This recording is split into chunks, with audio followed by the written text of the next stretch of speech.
love stories have happy endings.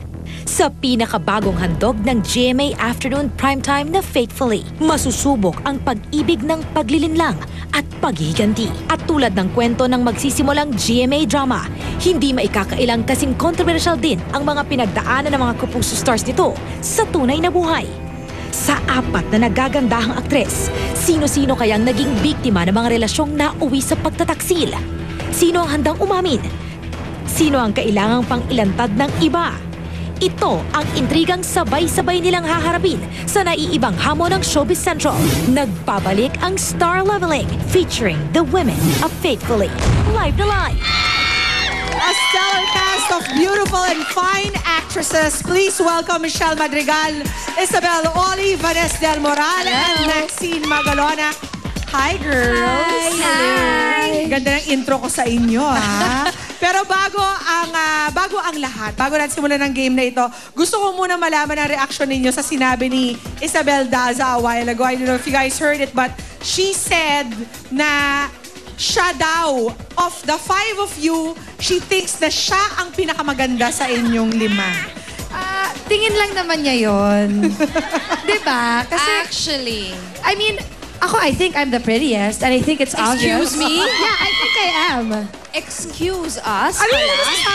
Okay, obviously Vanessa disagrees. Isabel, Michelle, care to comment? Si Maxine daw ang pinamaganda, hindi si Belle. Ako. Oo, si Maxine na lang. Oo. Sige, si Maxine Magalon na Si lang. Vanessa Ibigay na na lang. natin kay Maxine. Bakit? Kasi yung mga totoong maganda, hindi na nila kailangan sabihin. Yes. Pero actually, Michelle, alam mo yun yung sagot ko kanina. Ginaya Ano mo na yun? inangkin mo Oh, pa. halika na. Ulit mo na lang yung sagot mo. Wow, umpisa pa lang. Hindi pa nag-uumpisa yung Hindi, game. pero love namin si Belle. Belle, we love you. Oo nga naman. Of course, beauty is in the eye of the beholder. And you're all beautiful in your own right. Ito naman ang gagawin natin ngayong araw. Thank you. Sa loob ng 15 seconds, you will rank yourselves from the lowest na 4 to the highest na 1. Bahala na kayo mag-usap-usap. Basta after the time limit, dapat nakapwesto na kayo at no sharing of ranking. Ito ang tanong. Sino sa inyo ang pinakamaraming beses na nabiktima ng unfaithful na karelasyon? You have 15 seconds and it starts right now. Oh my God! Teka, saan ako? Wait lang. Ako ay really curious to know kung ano Diyan ako! Ay, teka! Ako! Paano sa'yo na? 5, 4. Oy, 5! Diyan! Diyan ka na! Sino? Diyan ako! You have Yung number 1. Time's up. Okay. Kita niyo kung paano sila mang-ape? Grabe ha! Ikaw ang number 1. Teka, I know bago, I'm number bago natin one. alamin kung bakit si Miss Isabel Oli ang number one highest ranked, alamin muna natin kung bakit si Vanessa ang lowest ranked at number 4. Oh well. Sila pa rin Alam naman kasi. natin. Ito ba yung nangangahulugan na lahat na naging lalaki sa buhay mo ay naging faithful sa'yo, Vanessa? Actually, dalawa lang naman ang naging lalaki sa buhay ko. At yung Isang isa, non-showbiz at syempre si B-Boy. sino? Ay, Sabi. walang kaabog-abog, sasabihin ko si B-Boy Ramirez. Ay, Ano, laban ka, Liv? Panalo. And obviously, you both whipped them into shape, kaya hindi sila Correct. hindi sila nagloko. True. Natakot na lamang.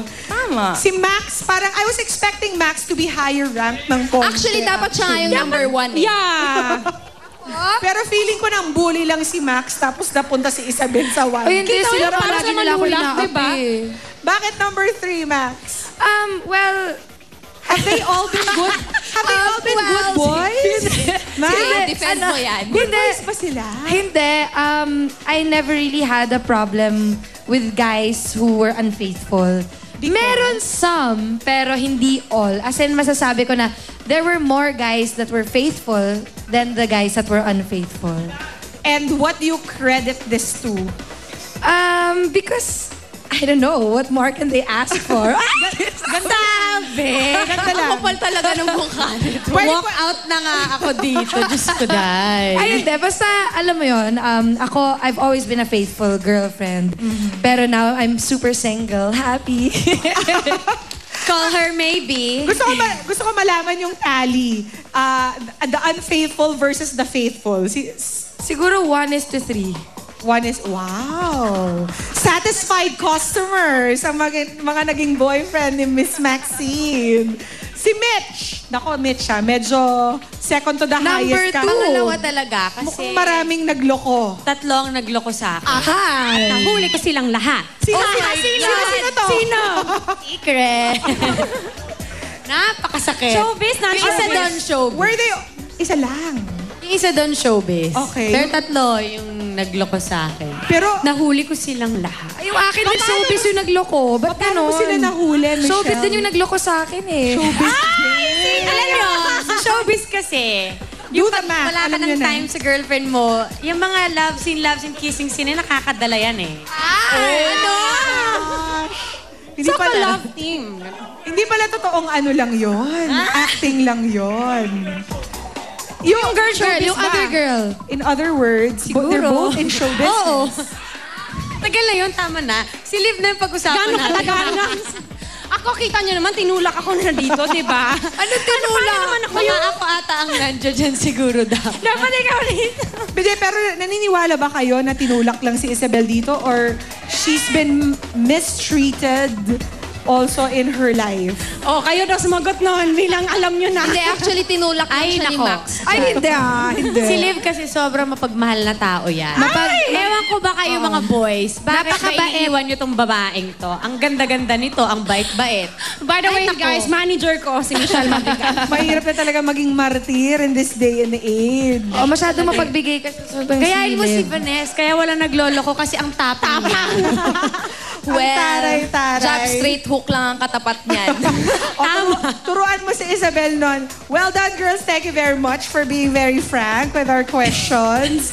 Thank you. Teka, meron pa ako mga additional questions dito kay Max. Ito talaga maintrigang babae ito eh. Kahapon lamang, kakikita-kita ko lang sa Many Many Prizes. At pag-check ko ng Twitter ko, ay ano tong mga tweets ni Miss nako. Maxine Magalona. So I wanna ask you, Max, who are you referring to on these tweets? Sabi niya, I have no respect for people who make up stories without proof to back them up. And for those that believe them, get your facts straight. Nahack lang yung account ko. Nahack! Memorize mo pa. Hindi. Wala. Ayan, meron pang isa. Sa mga gusto sumikat, wag manggamit ng tao, pwede naman kayong sumali sa Protégé Season 2. Ayan. Sino to? Hindi, wala. It's no one in particular. It's just that, I've been so... yung hindi ko masyadong pinapatulan talaga yung mga nagtitweet sa akin. Maraming mga lumalabas na chismis. Baka to si Vanessa yun. Hindi, pero marami kasing mga nagtitweet sa akin na kung ano-ano na kesyo ganito daw ginawa ko, o kaya ganyan. Marami ako naririnig. And sometimes may boiling point din talaga. Every person has their boiling point. They have their own boiling point. So, umabot na sa akin yun na parang naiinis na ako na, alam mo yun, na they can't just make up stories without proof. Diba? Yun lang yung akin. I see. Tama. Just don't believe everything that you hear and just have your own judgment. Just don't believe right away. Tama naman yun, Miss Max. Also, I wanna ask you what your thoughts are today being Father's Day. Kanina medyo na-move ako dun sa tweet ni Clara na nakita ko. Iyak din ako doon. Parang, Daddy, we're always going to miss you. Tapos Yeah. she posted a family picture of you guys where Elmo was about this small pa lang. Yeah. Diba? Ayun, syempre, happy Father's Day sa lahat ng mga dads na nanonood. And itong faithfully dinededicate ko sa daddy ko, syempre. Kasi, ayun, namimiss ko na siya. And, cue the music. Namiss ko na siya. And I just want to make him proud. And I know he's in a happier place. And everything that I do right now is for him. Gaya nga ng sinabi ko, men can be faithful, men can be unfaithful, they can leave you, but for me, I already lost the most important man sa buhay ko. Kaya, go. I will do this for you, Papa. I will be strong. Oo nga naman. What else can you compare next to that? Thank you so much, girls. Why don't you guys go right ahead and invite our kapusos? It starts tomorrow, right? Yes, tomorrow na po, after Kasalanan Bang Ibigin Ka. Ay, happy Father's Day sa lahat ng dads. And to my dad, Father's syempre. Day, Hi, Daddy. Tita Becky. How's Yes. your dad nga pala, by the way? Ayun, it's parang first namin Father's Day na, ayun, comatose siya. Pero later, may dinner sa house. So, Okay, we Invited wish kami. him well. Live. Isabel. Vanessa? Yes, kasama po namin dito si Kevin Santos, Mark Abaya, Mike Tan, Tita Chanda Romero, Miss Timmy Cruz, and Will Devon, Victor Aliwalas. Of course, Isabel Daza. Yes, oo. Pinakamaganda at pinakamatangkad. Yes, that's true.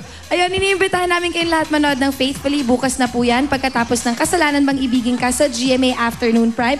Directed by the one and only Mike Tuviera. I'm sure it's going Siyempre, to be a good ang one. head writer namin si RJ Nuevas. Maraming salamat dahil sobrang galing at ang ganda ng story namin. Sana po, supportahan nyo. Bukas na po. Sa staff namin si Miss Carol tsaka si Ate Acris. Hello. Alright, thank you so much, girls. Thank you. Maraming Thank salamat you. din kay Eric de los Santos, kay Camille ko, my stylist, to the House of Abaji, and of course to Tony and Guy. Sa pagbabalik, ang pangyayari backstage sa pagitan naman ni Mark Heras, Chris Bernal at Ina Asisio. Triangle na naman. Patunay nga bang hindi pa tapos ang selosan sa kanilang tatlo? Susunod yan dito sa Showbiz Central. Stay with us.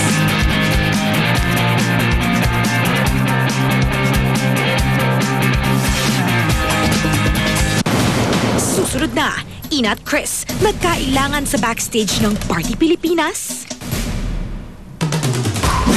At malapit na ang kakaibang kwento ng dating Kapuso host at international beauty titleist na nagpaanak sa eroplano ng babaeng may kapansanan.